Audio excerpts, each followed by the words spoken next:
Welcome back sa Let's Talk. Still with Dr. Carmelisa Singson, ang ating Provincial Health Officer sa Provincial Health Office ng Province of Ilocos Sur.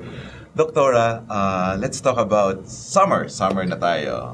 Pag-usapan muna natin. Usually pa pag summer, ano yung mga usually na mga sakit na dumarapo sa atin ng mga tao? Ang number one, usually yung diarrheal diseases dahil mainit, madaming nakakain dyan, naglalabas yung mga tao, yun ang number one usually sa diarrhea. Okay, diarrhea talaga. And then, so, kain ng kain, maraming piyesta, Maraming piyesta. bakasyon. Oo. Bigyan mo lang kami, konting lang, tips lang natin just to prevent heat stroke is also rin yan, di ba? Sa sobrang init ngayon. Ano ba dapat ang gawin ng isang tao para hindi magkaroon ng diarrhea o di kaya mga heat stroke or dehydration during summer? Ano ang dapat nilang gawin? Dapat pagka yung kumakain kayo sa labas, dapat huwag yung basta-basta kumakain sa yung mga food na nakikita nating madaming yung mga hinahawakan nilang nag-share sila sa mga sausawan. Dapat individual ang sausawan ng mga food na binibenta sa labas. Usually yan, nakukuha din ang diarrhea doon dahil sa bacteria na Dumadapo doon. And, tapos yung heat stroke, kailangan may water lagi. Lalo na yung mga of age. Tsaka huwag masyadong magpapa-expose sa mainit, sa sun. Kasi ngayon, parang iba na ang climate natin. So, yun, laging may tubig. Especially to mga drivers natin ng mga kababayan, no? Sa sobrang init din talaga natin. What else? Ano pa ang pwede natin gawin? Sa mga gusto namang, I don't know. Excuse me. Actually, hindi na sa'yo to. Pero, ang nagbi-beach. Sa mga dala nilang pagkain, may posibilidad din ba makontaminate yan at madapuan? So, anong dapat nila Kailangan careful sa handling ng food. Minsan, hindi natin napapansin, panis na pala yung mga dala nating food. So, nasa storage and handling naman yun. Kasi nga, siyempre, picnic sa labas, lagay sa kaldero. Kasi kunwari, hindi ka naman makapagluto doon, niluluto ka agad, dalhin na lang doon. Minsan din natin napapansin. Ngayong mainit, madaling mapanis ang mga food natin. And of course, regular vitamins, di ba? Ano ba pinaka-effective? Multivitamins ba? Multivitamins, vitamin C. Vitamin C Very kailangan. important. Ang vitamin C, ilan ba dapat ang i-take sa isang araw? At least 500 milligrams a day, once a day. What about 1,000 milligrams a day? Okay lang ba rin? Recommended din yun for higher protection. Higher protection. So, pwede lang yan. And definitely consult your doctor. Doktora, let's talk about sa office mo. Ang Provincial Health Office, under niya is Gabriela, di ba? Under sa inyo ang Gabriela. O basta lahat ng hospitals, district hospitals. So, paano niyo yun na-monitor? Ito may nakuha lang kasi kami na medyo reklamo. Like, for example, nandun nga sila sa isang government hospital, nagpa-gamot. Kasi nga, as we all know, provincial, mura, and siyempre mga indigents are, no? Bakit daw kasi pag nasa provincial hospital ka, karayom para sa injection o di kaya cotton or bulak, or even the bondage, bakit kailangan nilang bilhin? Kasi hindi lang naman sa atin ang problem na yan. It's nationwide sa mga government hospitals natin. Kasi limited ang budget for our health facilities. Nung na-devolve kasi ang health, kulang na kulang talaga ang budget ng probinsya na mag-maintain ng mga hospitals natin. So, tinatry naman ng provincial government na isolve yung problem na yon. So, they created yung butika sa probinsya para sana dun na manggaling lahat ng needs ng hospital. Pero, may times pa rin na kapos ang budget natin. So, that's why ganun ang nangyayari. binibigay. Kaso nga lang, siguro, probably kulang tayo pa rin sa public dissemination or ipaalam sa mga tao. Kasi di natin talaga maiwasan. Tayo mga Pinoy, magaling talaga tayo magreklamo. Di ba? Satisfied man o hindi, may reklamo pa rin yan eh. So bakit hindi yan makuha ng mga Pilipino? Like, pumunta ka doon sa isang provincial hospital, expect mo na yan na hindi lahat ay makikater nila provided by the hospital or by the province or by the government itself. Bakit hindi makuha ng mga tao kaya yun? Kulang ba tayo sa promotion? Kulang ba tayo sa public dissemination? Paulit-ulit naman na ina-explain sa kanila pero iba-iba naman yung patients na pumapasok, hindi naman pare-pareho yung clients natin. So, mamaya ibang client na naman yung pupunta, kailangan i-explain mo na naman na kulang talaga ang budget ng provincial government natin to maintain our hospitals. Biro mo 8 na hospitals yan. Ilang milyon ang kailangan talaga in a month to maintain yung isang hospital, lalo na yung provincial natin. Pero lahat sila ganun naman ang problem. So nag-inquire kami sa ibang provinces, pareho din naman, bumibili din naman yung mga clients nila sa labas ng yung wala doon sa loob ng hospital.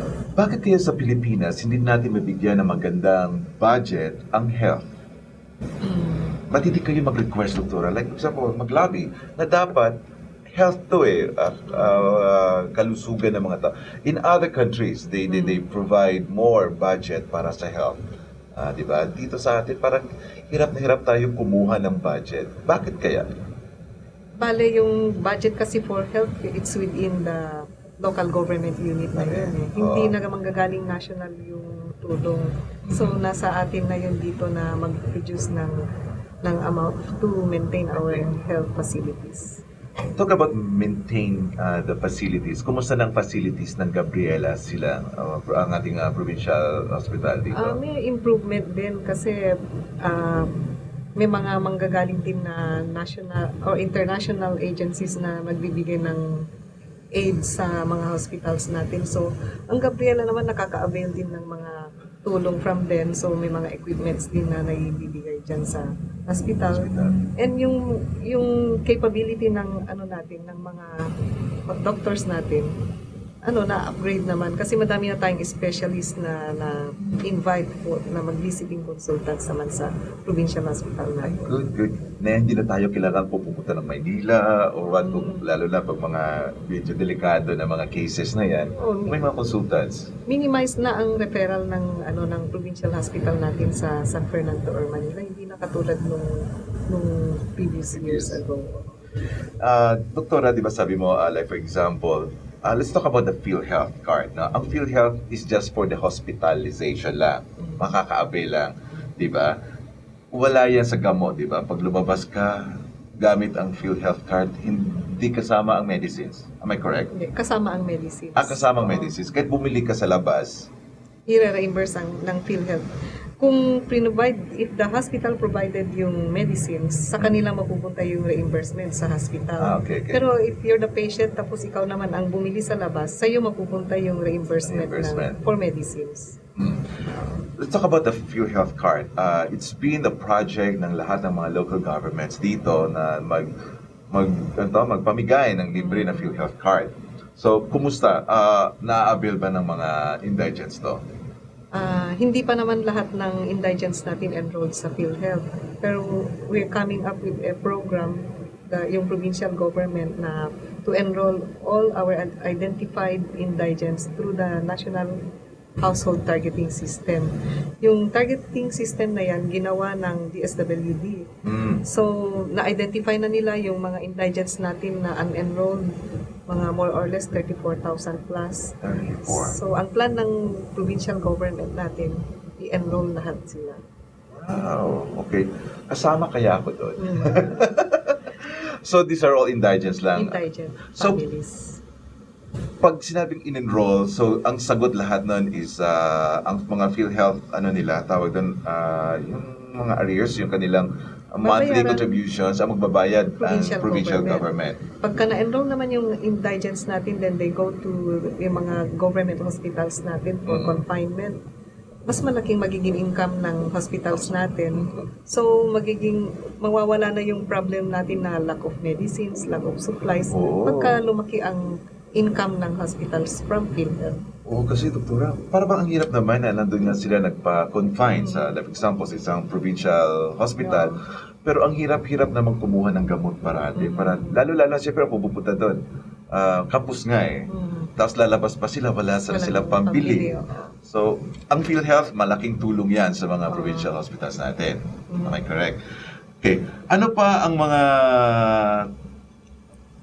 gusto mong i-announce? Ano pang mga upcoming projects? Like for example, ang mga sa child health, meron ba tayo mga campaigns for that? Aside sa Ayun, vaccination, immunization, ano pa? Mostly sa immunization naman ang child health care natin. Immunization Pero na talaga. different kinds of immunization, hindi lang measles. Meron yung against polio, against madaming programs yun, hindi Dog lang. bites, kagat ng Ibang- aso. Immunization din yun, pero Immuniz- hindi sa child health yun. Adult na yun? Hindi, adult and child yun. Ah, Kasi pwede rin may makagat na bata. Okay. Meron din tayong immunization against dog bites. May libre ba tayong pinamimigay na mga injection for the dog bites? Meron binibigay ang DOH, pero pag naubusan, yun, hindi continuous ang supply natin. Supply. Oo. Oh. Doktora, as we all know, how safe ba tayo dito sa radiation? You know, lalo-lalo na yung nangyari sa Japan na nag-explode ang power plant nila doon. How safe are we dito sa Pilipinas? Anong maapektuhan ba tayo? As per information sa mga international news ngayon, hindi pa naman affected ang Philippine waters, no? Mhm. Pero pagka in case dumating dito man sa natin, sa Philippine seas, siguradong may advisory from the Department of Health na ibibigay sa atin dito sa province. Okay, good. So, pero ang ano ninyo naman ng DOH sa Department of Health, constant naman Constant. parati. May mga sila advisory every now and then, katulad nung red tide. Mm-mm. Lately, red tide naman yung advisory na natanggap natin kasi may red tide daw sa Pangasinan. So, may advisory na to avoid seafoods from, yung seashells from Pangasinan. Pagkasinan. Okay. So, let's wind this up. Ngayon, gusto mong bigyan kita ng time para kausapin ang mga taga Ilocos Sur para sa iyo message, any announcements, any invitations, or mga awareness. Sige, share the time, Doktora. Ilocano ka na lang.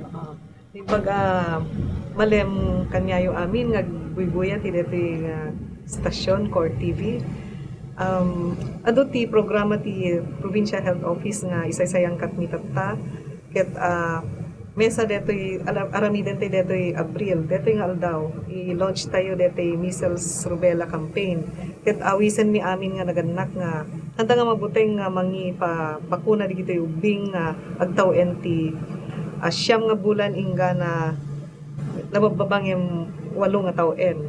Tad adu ti protection nga may ted na detoy nga bakuna.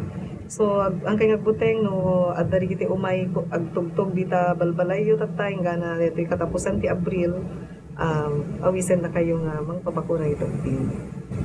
Thank you so much, Doktora, at for taking of your time. Marami kaming natutunan sa iyo at sana ay maging healthy talaga ang ating probinsya ng Ilocos Sur, di ba? Hopefully.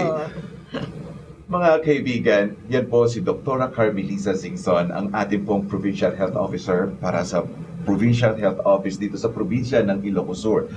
Marami po siyang ipinahagi sa inyong lahat, especially for this month of April. The immunization, sabi nga niya, wag ho kayong matakot at wag ho kayong mahiya na lumapit sa kanila. This is for the good ng ating mga anak. At syempre sa atin din, kung tayo po ay may mga nararamdaman, at syempre sabi nga natin, wag nating baliwalain yan. May mga tawag dito, provincial health offices po tayo na, umiikot-ikot dyan. O di kaya dumiretso kayo. O di kaya sa mga district hospitals natin. O di kaya sa provincial hospitals natin. Ay, dumiretso lang kayo doon. At huwag agad reklamo ng reklamo. Di ba? Kailangan, i-balance rin natin yan. Ano nga ba? Bakit wala? Magtanong lang mo tayo. Huwag ko tayong react na lang ng react. Anyway, kailangan naman natin kalusugan ng pinag-uusapan. Kaya, dapat tayo mismo ng mga tao ay marunong ding pangalagaan ang ating sarili. Yan po, sana po ay marami kaming naibahagi at sana po ay marami kayong natutunan. Ito po ang talk show that talks about controversies, issues, and lifestyle. Ako po si Derek and this is Let's Talk. Bye everyone. Thank you, Dr. Maraming salamat.